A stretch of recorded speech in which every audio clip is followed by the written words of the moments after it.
Paz do Senhor Jesus. Nós, durante este ano, temos seguido uma série de palavras envolvendo um tema. De algumas semanas para cá, nós estamos mostrando palavras alternadas. Esse objetivo é criar esta reunião aqui uma reunião mais dinâmica. Abra sua Bíblia, por favor, em Lucas.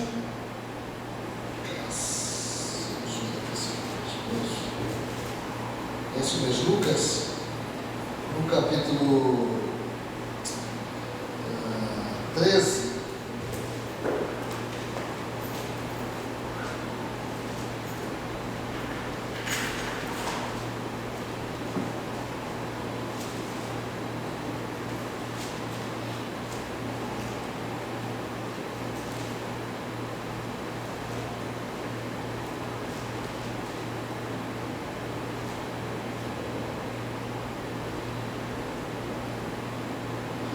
Lucas capítulo 13, verso 10.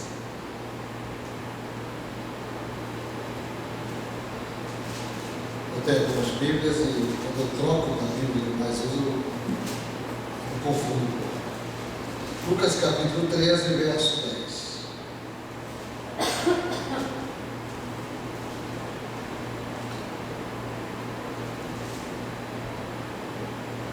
10. Ensinava no sábado, numa das sinagogas.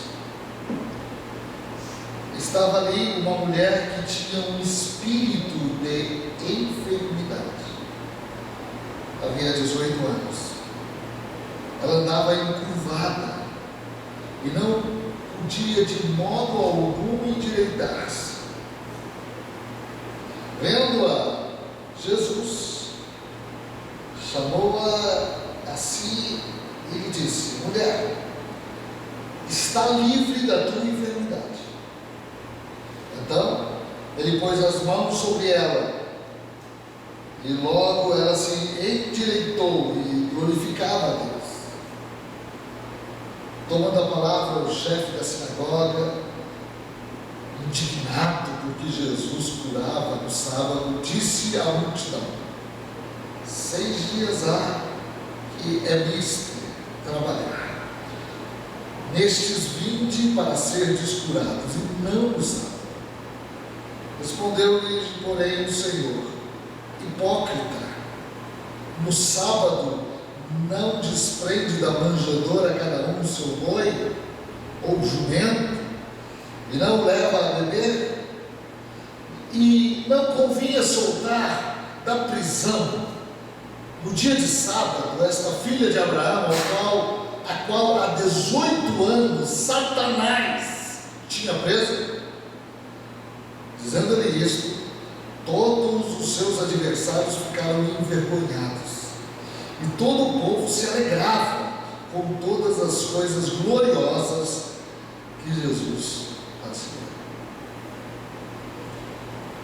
Este é um texto que a gente sempre encontra. Eu mesmo, muitas vezes eu tenho estado lendo esse texto, mas nunca me interessei, não me despertou o texto, a não ser há dias atrás.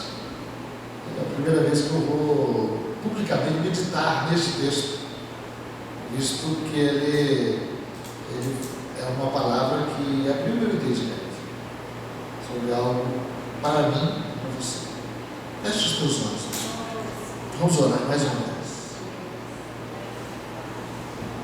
Senhor Deus, de coração humano para o teu coração divino,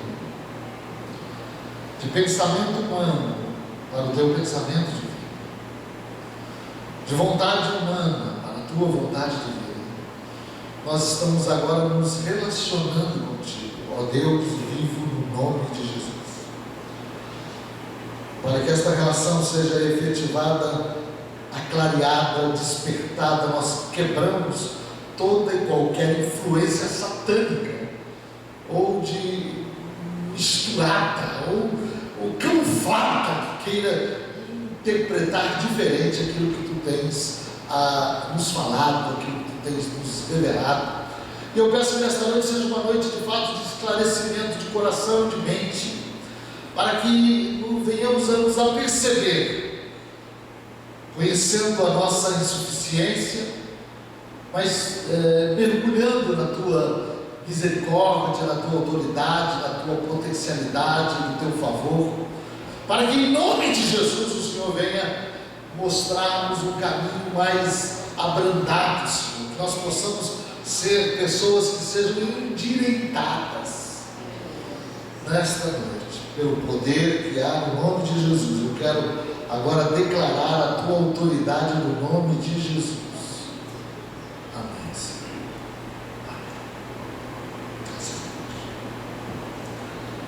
Eu notei algumas coisas que fui percebendo nesse texto, eu quero passar para você, assim com toda a liberdade, porque esse momento que a Escritura aqui separa é um momento que se advém posterior ao encontro com Jesus. Esse milagre é um milagre que acontece e que de forma consecutiva ele vai acontecendo no decorrer da vida. Quando eu me encontro com Jesus, eu me endireito, mas a minha tendência, como toda pessoa que está inclinada, está com uma ação comportamental e espiritual, assim como uma corcunda, ou um corcundo. O ser humano, ele vive, na sua maioria hoje, com uma bossa. Bossa significa corcunda, encurvado. A música que o Brasil exporta para o mundo todo, chamada bossa nova, sentido inclinado, assim, uma coisa de se inclinar. Você vê que a pessoa toca aquele violão e ele se inclina, ele se abaixa, assim. Logo no encontro com Jesus, ele vai tirar os nossos olhos do chão e vai colocar os nossos olhos em Deus. Ele vai tirar do imediato e vai elevar os nossos olhos para a eternidade. Ele vai tirar os olhos de mim mesmo e eu vou começar a olhar a Deus. Quando eu olho a Deus, é como um espelho. Eu começo a olhar refletidamente a realidade da minha existência em Deus. Então, é só um encontro com Jesus genuíno e verdadeiro que é capaz de proporcionar-nos essa endireitada que acontece para que possamos andar eretos. Há uma música antiga, nós chamávamos de corinhos, que dizia assim: quem ficará em pé diante do Filho do Homem? Só quem tiver o sinal do seu nome. Então, diante de Jesus, nós nos encurvamos muitas vezes para adorar, mas o que Jesus quer, de fato, é ver você, toda a humanidade, bonito, sem encurvação. Então, aquele que nos encurva, que nos obriga a andar com o rosto em terra, com o rosto olhando para as coisas desta terra, pesos sobre os ombros e sobre as costas, é Satanás. Ele faz isso. Então nós vamos mostrar aqui uma situação extraordinária de algo espantoso que aconteceu, que reflete na nossa vida e que ajuda-nos, pelo Espírito de Deus, a compreender a nossa necessidade, a nossa capacidade que nós temos pela palavra de Jesus de nós nos uma vez que andávamos encurvados, encontramos Jesus e ficamos eretos, a tendência de Satanás é tentar sempre nos levar a voltar ao estado que estávamos, mas a partir do momento que encontramos Jesus, nós temos a capacidade, a autoridade, no nome de Jesus, para nos levantar e permanecer eretos, olho no olho, cara na cara, sem nada de esconder, absolutamente livres. É isso que Deus quer que nós venhamos entender nesta noite. Guardada esta introdução, vamos entrar aqui nesse texto. Jesus, ele está numa sinagoga, numa das sinagogas. Só o livro de Lucas é que fala sobre isso. Nenhum dos outros evangelhos retrata este momento. E é muito interessante esta questão, porque a sinagoga era uma estrutura que os judeus tinham para serem ensinados, para serem ministrados a palavra de Deus. Então, como havia uma certa dificuldade de todos estarem no templo no sábado, muitos moravam longe, moravam em outros países, então criou-se essa estrutura de sinagoga que veio servir como uma ponte necessária para o avanço do Evangelho, primeiro através de Jesus, porque Jesus visitava as sinagogas, e depois através dos primeiros cristãos, chamada Igreja Primitiva, que também se utilizava destes lugares para visitar e ali pregar o Evangelho. Então Jesus, ele era um frequentador de uma sinagoga chamada Sinagoga de Nazaré, um lugar pequeno. A partir do momento que ele começa o seu ministério, ele começa a andar. Então ele vai visitando as sinagogas. No sábado era muito comum encontrar Jesus ali numa das sinagogas. A sinagoga era um lugar dos judeus estarem ali recebendo a palavra. E os judeus, no decorrer dos séculos, no Antigo Testamento, eles foram acrescentando coisas à palavra. Eles foram multiplicando os ensinamentos de tal forma que Jesus chegou a dizer que eles colocavam fardos pesados sobre as pessoas, principalmente os sacerdotes, principalmente os profetas, e muito disso eles também não carregavam. Então havia uma falsidade, de fato, no meio religioso daquela época. E Jesus estava ali naquela sinagoga, e diz aqui o texto que ele estava ensinando, estava orientando, estava ensinando. O ensino de Jesus, pessoalmente, Jesus deve ter sido uma das maiores, ou talvez as maiores belezas que a terra já viu em termos de ministração, de pregação. Quando a gente vai pensar como Jesus falava, a Bíblia mostra uma cena que soldados vieram para prendê-lo, e quando eles pararam para ouvir, eles não conseguiram. E eles falaram: não podemos prender. Nunca, jamais alguém falou como este homem.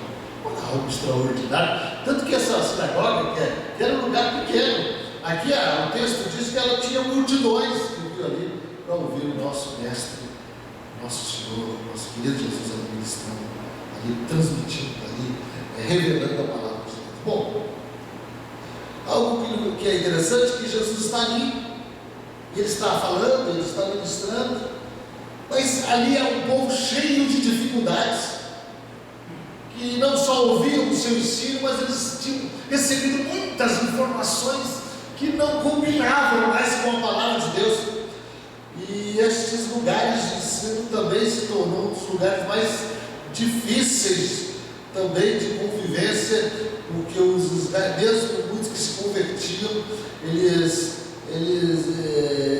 eram constantemente pressionados a observar aquelas coisas, aqueles costumes da lei.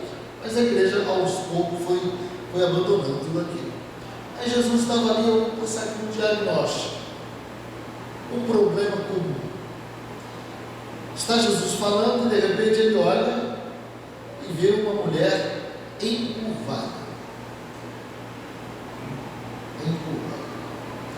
Ela tem uma gibosidade, tem uma bossa.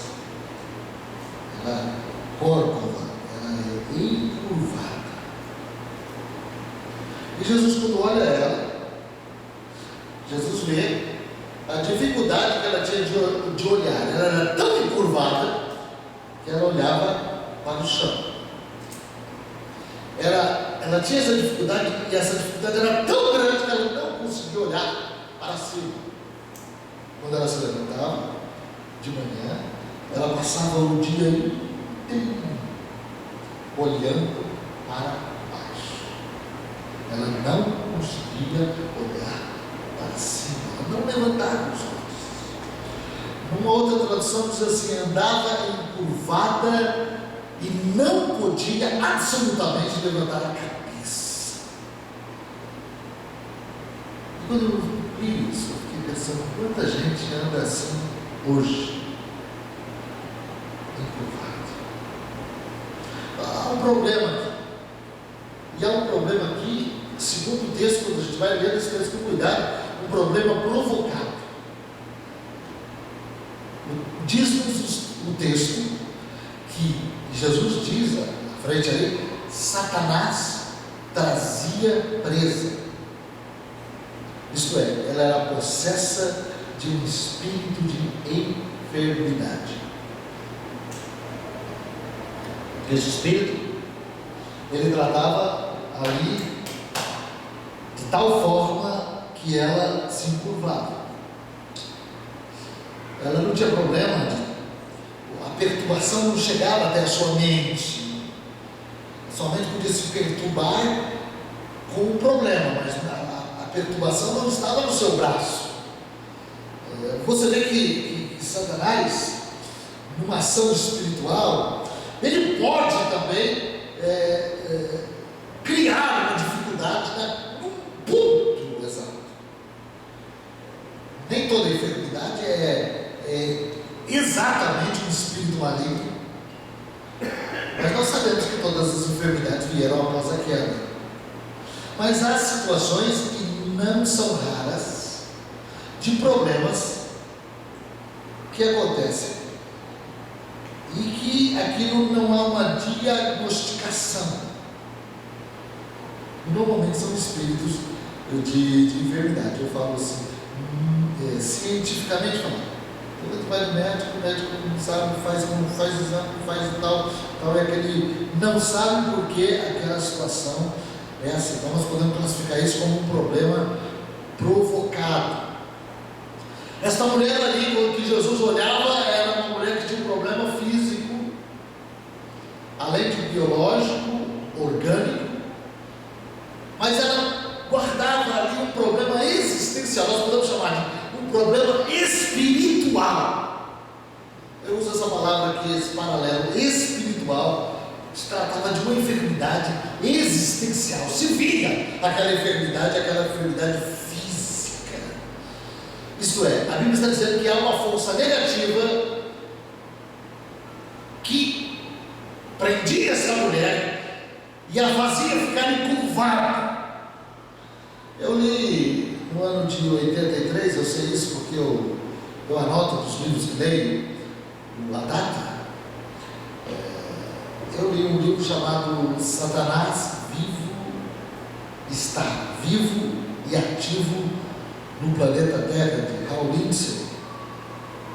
Eu fiquei assustado com esse livro. Até hoje esse livro ele é muito interessante, muito deslumbrante. É um livro que revela muitas coisas assim da palavra, né, mostrando que Satanás está vivo, solto e ativo no planeta Terra. Ele não vai operando e ele entra em todas essas circunstâncias. Quando não tínhamos a tecnologia que temos hoje, ele operava da sua maneira, mas sempre se escondendo para uns e aparecendo para outros. Hoje, no nosso meio, ele também penetra nessas linhas de comunicação que temos. Ele está ativo e está percorrendo a terra. Quando em Jó, Deus fala com Satanás, ele fala: de onde você vem? Eu estou percorrendo a terra. Ele está percorrendo a terra. Isto é, ele entende que esta terra lhe pertence. Ele entende que as almas desta terra são dele. e ele está ativamente operando, e ele consegue se estabelecer naqueles que são dele, aí tem toda a liberdade, e ele consegue também se estabelecer naqueles que não são dele, quando os olhos daquelas pessoas estão também cerrados ou abaixados, quando ele consegue colocar um ponto ali para fazer a pessoa ficar encurvada nos olhos dele mais adiante. A Bíblia, estamos olhando na Bíblia, e para ampliar essa definição de pessoas encurvadas, eu não vi na Bíblia nenhuma outra pessoa encurvada como esta pessoa está encurvada, mas eu vejo pessoas na Bíblia com a mesma doença no sentido espiritual, existencial, pessoas encurvadas. Eu vou citar aqui 3 exemplos de pessoas encurvadas que não exatamente com aquela mesma enfermidade, mas o efeito estava sobre eles. A primeira pessoa que eu vi aqui encurvada, e que se utiliza esta palavra encurvada, é a esposa de um sacerdote, filho de um sumo sacerdote chamado Eli. Ela era esposa de um homem chamado Finéias, mesmo sendo um sacerdote conhecedor das coisas de Deus, ele e o seu irmão eram homens ímpios. Eles conviviam entre o santo e o profano. E Eli fora um homem que Deus trouxe forte repreensão do seu pai, porque Deus disse que Eli não cuidou devidamente dos seus filhos. Ele não é que ele acoitava, ele passava a mão, de certa forma, nos problemas dos filhos. Mas aconteceu algo interessante aqui, vocês estão vendo? A mulher de Finéias, ela está grávida, ela está esperando um filho, seu marido está na guerra, o irmão do seu marido está na guerra, e de repente chega um mensageiro, e o mensageiro chega e diz assim: eu tenho notícias. E Eli, um homem de 92 anos, pergunta: o que aconteceu com a arca do Senhor? Ele pergunta logo pela arca, porque a arca era levada para a guerra. Aí o mensageiro falou: teus filhos morreram e a arca foi tomada. Diz a Bíblia que naquele exato momento Eli cai de costa, ele já estava cego pela velhice, ele cai de costa, quebra o pescoço, morre. Naquele exato momento, a esposa de Finéias, ela cai, ela está grávida e entra num processo terrível de morte. Ela foi um abalo. E ela pergunta para o mensageiro: e a arca do Senhor? Ela falou: foi a arca. E naquele momento chegam as mulheres e começam a cuidar dela, e ela começa a ter uma reação de quem está morrendo. E ali o filho começa a nascer. Aí naquele exato momento ela se encurva. Diz o texto que ela se encurva e fica encurvada. E os médicos falam: não tem ânimo, teu filho vai nascer. Ela disse: para que me serve, filho? Ela usa uma palavra chamada Icamô. Foi-se a glória de Israel. Ela viveu um momento terrível, aquele momento que não tem mais solução. Então ela se inclinou. Isso é uma amostra do perigo iminente de estarmos de repente encurvados por uma ação de Satanás. E foi isso que aconteceu na sua família. Outro exemplo de encurvamento, de encurvar-se, que nós temos aqui, é o caso de Davi. Davi, queridos, ele andou dias encurvado, porque ele escondeu um pecado no seu coração. Ele era um homem que foi envolvido por Deus de uma maneira extraordinária e inigualável. Talvez uma pessoa escolhida no livro da lista fosse apenas Jesus, nas Escrituras. Deus o escolheu, disse que ele era um homem. Deus olhou para ele e disse: ele é o homem. E ele teve um deslize. Era um homem extremamente decidido. Quando ele entrava numa batalha, ele ia até o fim da batalha, ele não perdia a batalha, ele voltava vitorioso. Quando ele queria fazer alguma coisa, ele fazia. Davi fazia. Um dia ele encontrou uma mulher chamada Abigail, e ele quis a mulher, a mulher veio para ele. Um dia ele viu uma mulher também chamada Betseba, tomando banho. Ele quis a mulher e pegou. Então ele era um homem que fazia, e que entrava, e que era decidido. Isso Deus teve que tratar profundamente com ele, porque os desvios de fato vão acontecer de quem tem uma têmpora determinada. Queridos, esse homem aqui, ele não só adultera com a mulher, ele manda chamar a mulher, ele se deita com a mulher, mas ele manda matar o marido, tentando de todo jeito camuflar o pecado e conseguiu. Tentando de todo jeito. Não deu certo, ele falou: vou ter que matar esse cara. Mandou matar. De certa forma, ele mandou matar. Ele pegou a mulher para ele. O filho dela morreu, mas ele não tem que sedento pelo filho. E ele escondeu aquele pecado no coração, aquela arrogância de achar que comigo é diferente. E com o pecado ali no coração, por que escondeu o pecado no coração? Ele falou: pai, eu errei, não. O que vocês têm a ver com isso? Eu faço. Aí chegou o momento que Natan.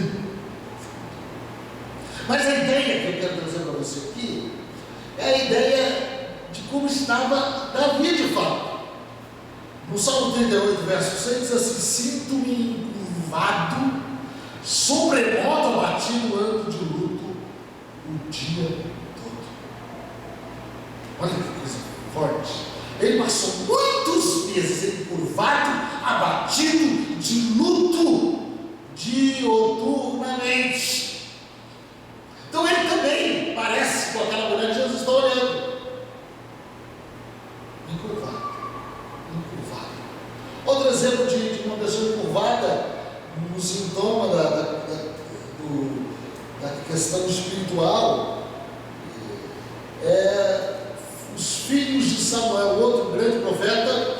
Diz a Bíblia que eles andavam encurvados por causa da avareza. Usa a mesma palavra.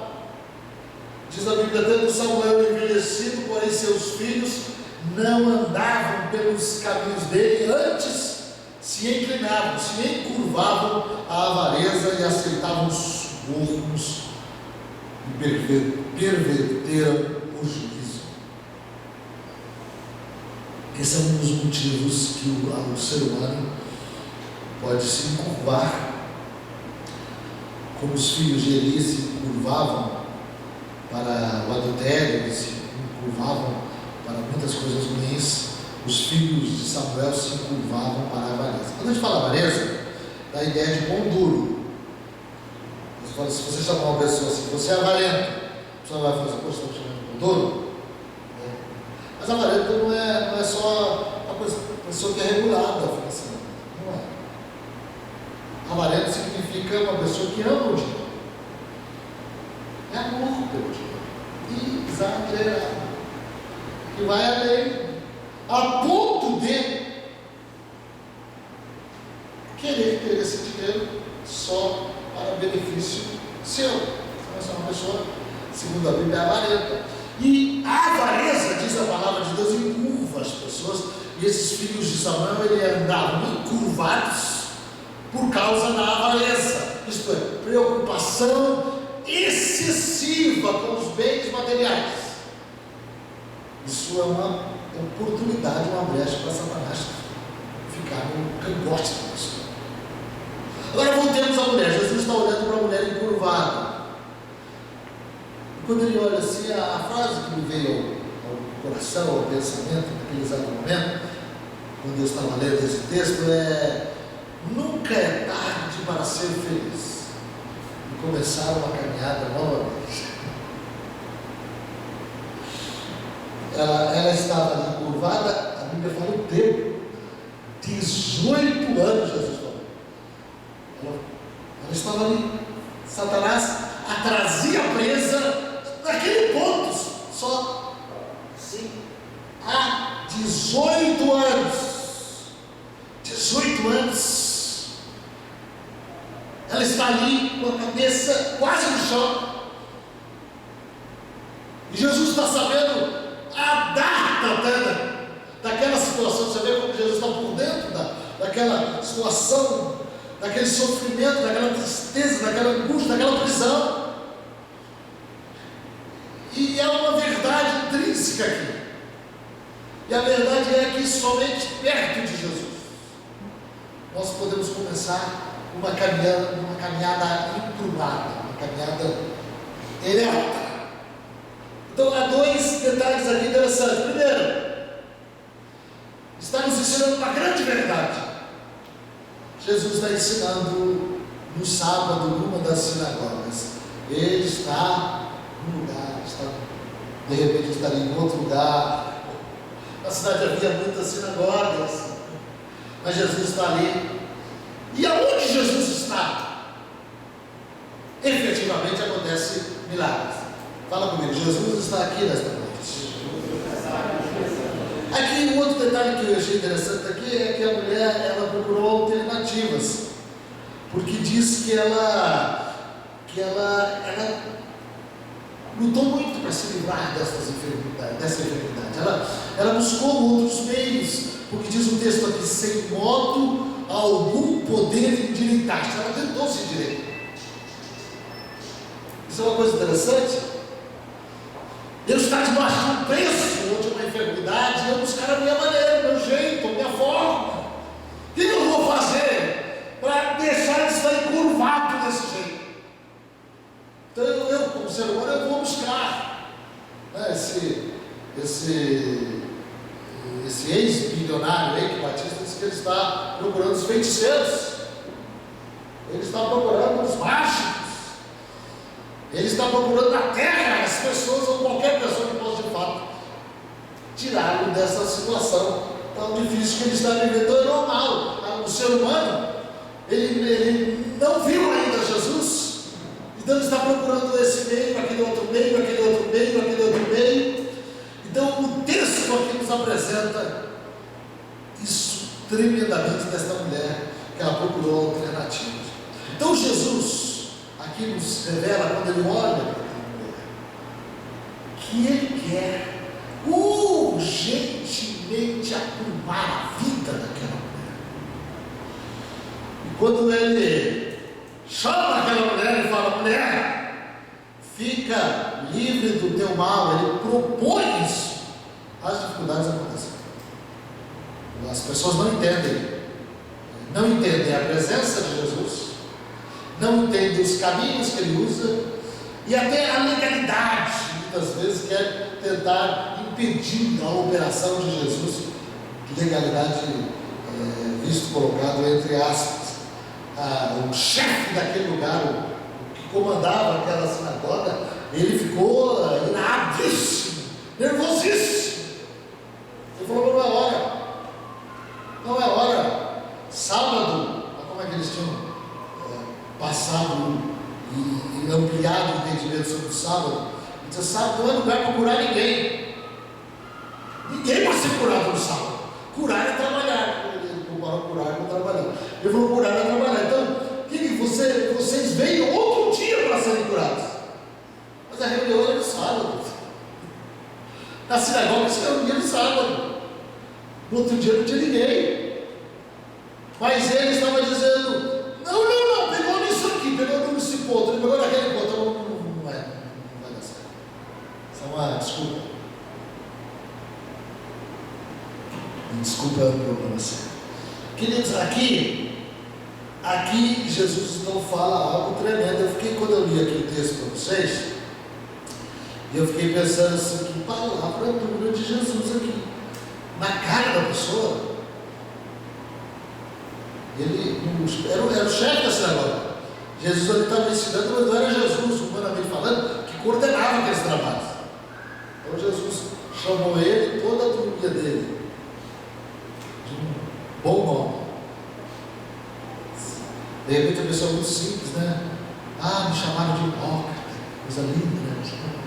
Chega na casa, né? Igual a historinha que eu sou de um camarada, mas muito simples, foi na igreja, e o pastor, ele chegou muito tarde. Aí o pastor falou assim: você é um retardatário. Eu falei: nossa, que coisa bonita. Aí chegou na casa e falou para a mãe dele assim: olha, o pastor me chamou de retardatário. Deixa eu dar um esclarecimento sobre isso aqui. O ideal é chegar no horário, não tem jeito. Mas eu prefiro que você venha. Mesmo assim, você não vir. Tem hora que existe a sua dificuldade. O Sérgio Júnior estava lá do lado, né, Sérgio? Me ligou e falou: talvez eu chegue alguns minutos atrasado. Então, muitas vezes não tem jeito. Mas é uma coisa que, de fato, a gente precisa preservar, que é a questão do horário. Se não, veja, Jesus aqui fala para esses homens que eles são hipócritas, porque eles cuidam dos animais no sábado.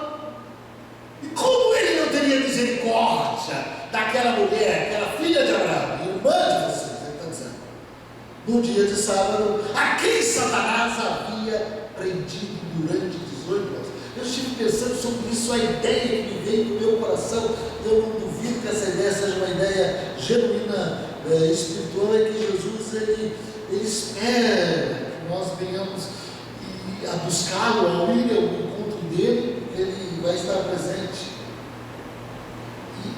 E é ansioso para nos libertar. Então, muitas vezes parece que a gente tem ideia de que Jesus fala assim: tem o seu dia próprio. Mas o dia próprio é o dia do encontro com Jesus. Este encontro, quando eu abro o meu coração, eu falo: é isso que eu quero. Todos os dias eu falo para Jesus: é isso que eu quero. Eu quero é ti, Senhor. Eu quero estar onde tu queres que eu esteja. Eu quero fazer aquilo que tu queres que eu faça. Eu falo isso direto. Eu quero. Tem hora que a minha vontade, ela tenta dominar-me. Uma vontade diferente dela isso, mas eu vou falar do que eu quero. A minha vida eu quero isso. Tá bom isso? É isso que eu quero. Então esse desejo nosso, você pode ter absoluta certeza, se você desenvolvê-lo, ele vai de encontro à urgência de resolver. Deus não quer que a gente fique mais nem um minuto debaixo desta prisão. Então a pergunta que eu fiz aqui, que eu faço aqui é: e daí? Você vai continuar encurvado? Você detectou alguma coisa na sua vida, eu posso também detectar na minha, que me está deixando encurvado, com o rosto no chão, eu me encho de esperança, e com o braço, com a minha força, vou, entro, daqui a pouco eu volto, falo: puxa, cara, o que é isso? Satanás, um corpo lá em cima do homem, fazendo as coisas voltarem e deixar a gente caminhando, olhando para baixo. Jesus quer levantar a nossa cabeça. Jesus quer que nós olhemos para frente, para o alto e para frente. Para o alto e para frente. Jesus quer pessoas de cabeça erguida, não encurvada. Não há cristão verdadeiro encurvado. Ele só se curva para Jesus. Um dos grandes problemas da morte dos cristãos no tempo da igreja primitiva talvez o maior problema, porque eles não saudavam César como Deus. Então era necessário que todos que estivessem sob o domínio de Roma, dissessem: ave César, salve César. E essa era uma saudação que demonstrava o senhorio de César sobre a alma, sobre o corpo, sobre o espírito daquela pessoa. Os cristãos não faziam isso, então eles morriam por causa disso. Você não vai fazer isso? Você não vai se submeter a César? Eles diziam: desse jeito não. Nós nos submetemos a César, mas não no nível de Deus. No nível de Deus nós nos submetemos a Deus. Então vamos morrer, você vai ser vingado. Então você vai ser destruído. O cristianismo, queridos, é uma religião verdadeira que foi construída sobre sangue. Nós temos sangue para todos os lugares. O cristianismo é uma aliança de sangue, tanto por Jesus como por seus seguidores. Até hoje, os verdadeiros servos de Deus sofrem perseguições. Não é normal alguém que viva tranquilinho, amigo de todos, sendo cristão. Não que eles tenham inimigo ele, mas aparecem inimigos porque é um caminho de sangue, é um caminho muito sério, cujo compromisso maior é com Jesus. Fala comigo: meu compromisso maior é com Jesus. Então, como Jesus vai encurvar? Então vamos recordar o que nós já vimos, depois nós vamos orar. O que aconteceu? O que aconteceu? O diabo estava por trás de todo o encurvamento daquela mulher. Ela achava que era por causa disso, ela achava por causa daquilo, ela achava por causa da outra, outro achava isso, outro achava aquilo. Jesus deu o diagnóstico certo, falou: é o diabo. Segunda coisa, ela estava encurvada porque ela estava com um fardo muito pesado. Qual era o fardo pesado que ela tinha? Ela não tinha como resolver o seu problema. Insuficiência. Não dou conta. Eu louvo a Deus pela sua vida, por só o fato de você estar aqui na terça-feira, você está dizendo para Deus: eu não dou conta, mas o Senhor Jesus dá conta. Eu não consigo, mas Jesus consegue. Outro ponto interessante aqui, que pode usar, é uma questão que acontece na questão da encurvação, é o acomodamento com o pecado no nosso coração escondido. Que ela era insuficiente, então ela se acomodou. 18 anos ali, dormindo diferente, andando diferente, olhando diferente, e ela se acomodou com aquilo. Ela não tinha como resolver aquela situação. Outro ponto interessante aqui, que nós já vimos também na questão desta operação do mal, é que Satanás ele pode usar a avareza, que é a preocupação excessiva com o sustento material. Queridos, como é difícil. Isso aqui não é só rico, pobre também. A questão é: o amor ao dinheiro. Não é só o rico que ama o dinheiro, o pobre também ama. A questão aqui é preocupação excessiva. E como isso nos visita, hein? Não é fácil não. A gente deslocar o pensamento. Poxa, você olha o mês assim, você fala: nossa, tem que pagar tantos compromissos. Aí vem, puxa vida. Daí a tendência vai ser colocar o nosso coração naquele cliente, colocar o nosso coração naquela pessoa, colocar o nosso coração naquela outra pessoa, naquilo ali. E quando aquilo fala?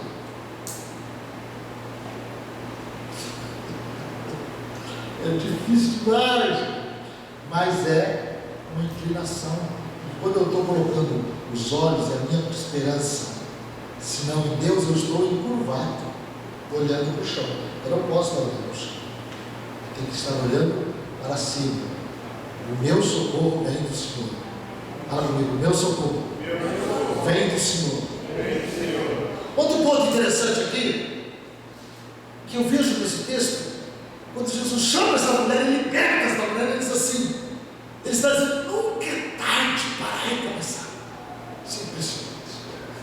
Pode ser o tempo que for, 18 anos, 30 anos, 40 anos, 50 anos, 90 anos, nunca é tarde. Para Deus, tudo pode ser feito como num abrir e fechar de olhos. É o encontro com Jesus e a visão desse Jesus poderoso que vai mudar e vai nos recomeçar e nos colocar aprumados. A grande bênção não é começar bem, a grande bênção é terminar bem. Melhor e é mais fácil terminar bem quando se começa bem, mas em Cristo é possível nós terminarmos bem aprumados. Outro ponto interessante aqui nesse texto é que ele quer, ele deseja, ele ama e ele está disposto a fazer isso na nossa vida. Então ele diz, eu quero, Jesus está dizendo. Tenho absoluta certeza disso sobre este texto que envolve todos nós. Eu quero. Jesus está olhando para a sua vida, em áreas da sua vida, ele está dizendo, eu quero. Eu quero. Diz o texto, chamou-a e disse-lhe, mulher, está livre da tua enfermidade. E impondo-lhe as mãos, ela imediatamente endireitou e dava glória a Deus. Observe uma coisa interessante. Ela se expõe, ela vai até Jesus, naquela sinagoga, ele a chama, ela a atendeu, ela deixou que ele o tocasse, ela decidiu chegar perto. Então, qual que é a primeira coisa, pastor? Atender ao chamado de Jesus. Jesus está te chamando. Se ouvirdes a sua voz, não endureça o seu coração. Por quê? Porque Jesus quer nos tocar. Ele quer realizar um milagre, que é a ponte do possível entre o impossível. Ele quer realizar este milagre. E é muito interessante isso. O ser humano ele precisa parar de correr de Jesus, parar de andar longe de Jesus. O ser humano precisa deixar que Jesus toque. Mas é uma coisa muito interessante, que quando Jesus não quer simplesmente tocar a pessoa, ele não quer fazer isso, simplesmente isso. Ele muitas vezes até faz, por misericórdia. Ele não quer chamar a pessoa, tocar na pessoa. Ele ama a pessoa, trazê-la perto. E depois a pessoa andar distante. Porque o objetivo que ele tem de trazer essa libertação eminente, favorável, instantânea, é justamente mostrar para nós o seu amor, o seu desejo de que estejamos perto dele. Ele quer que a gente continue andando do lado. Então a gente precisa estar do lado dele. Bom, estar do lado de Jesus, queridos, é algo tremendo. Mas o mais importante não é estar do lado de Jesus, que é fácil até, mas ter Jesus ao lado. Quando Jesus chega e fala isso, agora ele falou com Davi, e quando Jesus falou assim, é esse. Diz o Velho Testamento, é esse, vai lá, unge esse, ele é, eu faço aliança com esse, ele nunca vou tirar a aliança dele, é esse. Isso é ter Jesus ao lado. É quando ele é assim embaixo, ele é meu. Esse eu não largo. Quantos querem ver?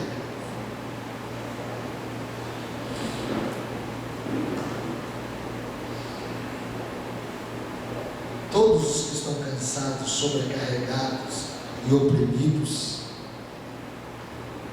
peso grande, peso do Satanás mesmo. Jesus quer nos dar a libertação. Eu te convido a você que tem algum peso, alguma coisa que te faz ficar inclinado. De repente você fica olhando para o chão diante dessa situação, que você é insuficiente, para resolver. Não consigo. De um lado ou de outro. Eu te convido a você sair do seu lugar e vir aqui à frente para fazer uma oração com você.